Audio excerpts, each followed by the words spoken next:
বৈশাখী উৎসবের আমেজ খাগড়াছড়িতে চলছে ঐতিহ্যবাহী খেলাধুলা ও বৈশাখী মেলা। বিস্তারিত দেখছেন সিএসটি বাংলা টিভিতে।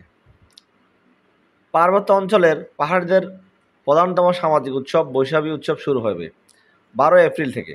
তার আগেই উৎসবের আমেজ ছড়িয়ে পড়েছে সর্বত্র। বিভিন্ন পাড়া মহল্লায় চলছে ঐতিহ্যবাহী খেলাধুলা ও সাংস্কৃতিক পরিবেশনা।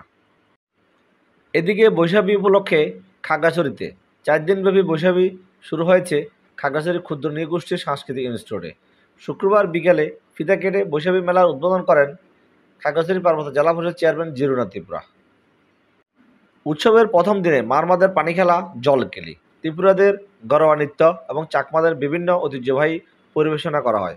এছাড়া পাহাড়িদের ঐতিহ্যবাহী কোমর তাঁত ও সাংস্কৃতিক নানান পরিবেশনা মুখর হয়ে ওঠে মেলা প্রাঙ্গণ। এ উপলক্ষে ক্ষুদ্র নৃগোষ্ঠী সাংস্কৃতিক ইনস্টিটিউটের পরিচালক ইয়োলা মং এর সভাপতিত্বে আলোচনা সভায় প্রধান অতিথি ছিলেন জেলা পরিষদ চেয়ারম্যান জিরুনা ত্রিপুরা। এছাড়াও উপস্থিত ছিলেন পুলিশ সুপার মোহাম্মদ আরিফিন জুয়েল, অতিরিক্ত জেলা প্রশাসক শিক্ষা ও আইসিটি রুমানা আক্তার, জেলা পরিষদের সদস্য প্রশান্ত কুমার ত্রিপুরা, জেলা পরিষদের সদস্য জয়া ত্রিপুরা, বাংলা একাডেমিক পুরস্কারপ্রাপ্ত লেখক গবেষক প্রবাংশু ত্রিপুরা।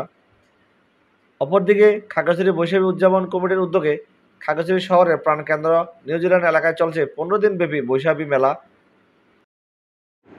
ক্ষুদ্র নৃগোষ্ঠী সাংস্কৃতিক ইনস্টিটিউট খাগড়াছড়ির উদ্যোগে 4 দিনব্যাপী আমরা সামাজিক উৎসবকে কেন্দ্র করে মেলার আয়োজন করেছি। এই মেলাতে ঐতিহ্যবাহী কিছু খেলা থাকছে, যেমন ত্রিপুরাদের গড়িয়া নৃত্য, মারমাদের ঐতিহ্যবাহী পানির খেলা, একইভাবে হস্তশিল্প জাতীয় কিছু প্রতিযোগিতা থাকছে। ছেলেমেয়ে ছাত্রছাত্রীদের জন্য থাকছে চিত্রাঙ্কন প্রতিযোগিতা, রচনা প্রতিযোগিতা ইত্যাদি। এবং এই প্রতিদিন 5টা থেকে 8টা পর্যন্ত সাংস্কৃতিক অনুষ্ঠান অনুষ্ঠিত হবে। যেই সাংস্কৃতিক অনুষ্ঠানগুলোতে স্থানীয় শিল্পীদের পাশাপাশি রাঙামাটি এবং বান্দরবন থেকে কিছু শিল্পীও অংশগ্রহণ করবেন। আশা করা যায় আমাদের উদ্যোগে আয়োজিত এই সামাজিক উৎসবটি অত্যন্ত আকর্ষণীয় হবে, উপভোগ্য হবে। আপনাদের সকলকে আমাদের এই আয়োজনে সামিল হওয়ার জন্য অনুরোধ করছি। ধন্যবাদ।